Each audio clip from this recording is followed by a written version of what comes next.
Isang mapagpalang araw po sa ating lahat. Ako po si Janela Bianca de Aguilar at ito po ang aking Day 86 Devotion para sa ating 365 Daily Devotion na pinamagatang sa tingin mo. At ang topic pa rin ay dispensationalism.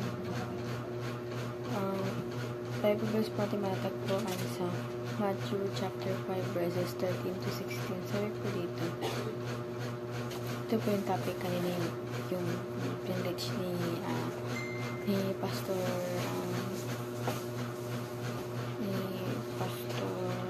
Vince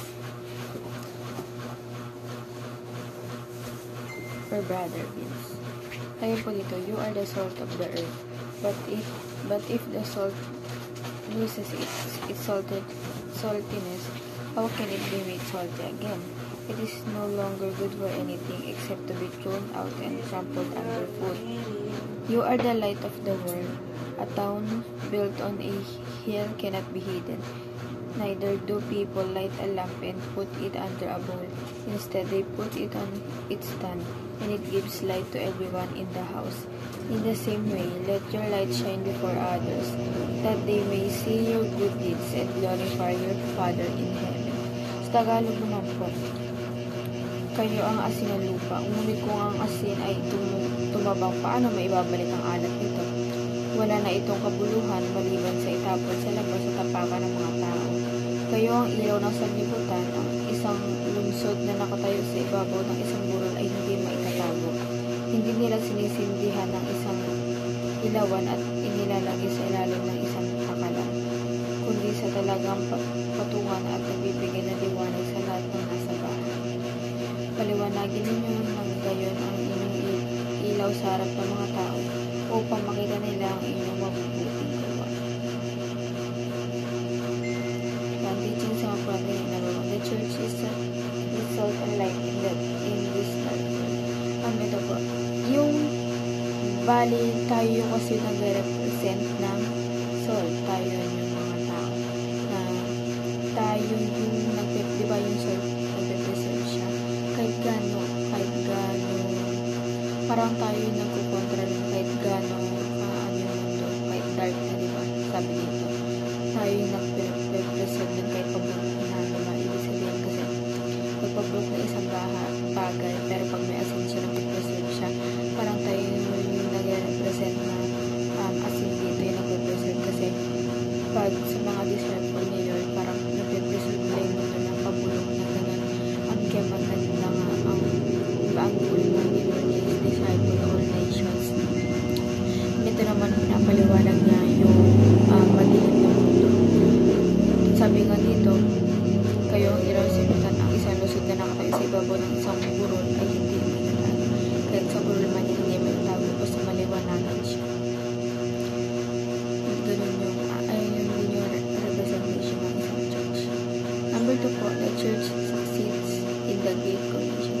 Siyempre po, pinagpapala at matatagumpay ng isang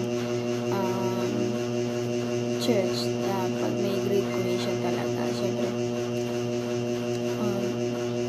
wala naman atong church na hindi lang succeed sa Great Commission kasi nga kaya ng Great, di ba? Ibig sabihin, yan, katagumpay yan. Number 3 naman po, the church will become successful through the indwelling presence of the Spirit of God's Christ.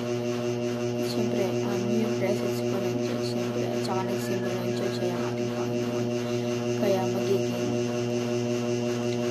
sa presence ng ating Panginoon, Jesus Christ, ay magiging successful ito. And sa application naman po natin, have an open dialogue with respect for each other. Kailangan maging open na isa't isa, diba? Ano rin yung topic kanina sa may disciple, diba? Yung kailangan yung ugal mo yung isang leadership. Kailangan, diba, may respect sa isa't isa, may communication, diba? Para maging good leader ka. Kasi nag-reflect din yun sa, diba? Parang hindi mo na kailangan ipagmalaki yung sarili mo na, ginawa ko ito, ganito, ganyan. Parang yung sa paligid mo na mismo yung mag-voice out para sa inyo mo na para ipangalan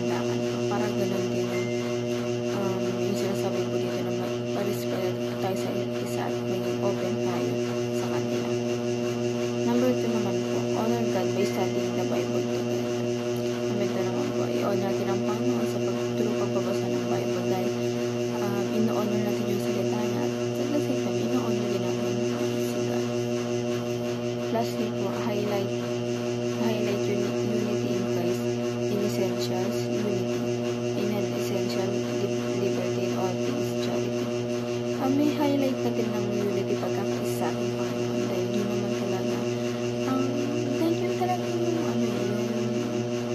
gusto natin pag nagkakaisa tayo, nag-disciple sa Kanya, sumusunod sa Kanya, at sabay pinalalaban sa Kanya pagdating na ng judgment.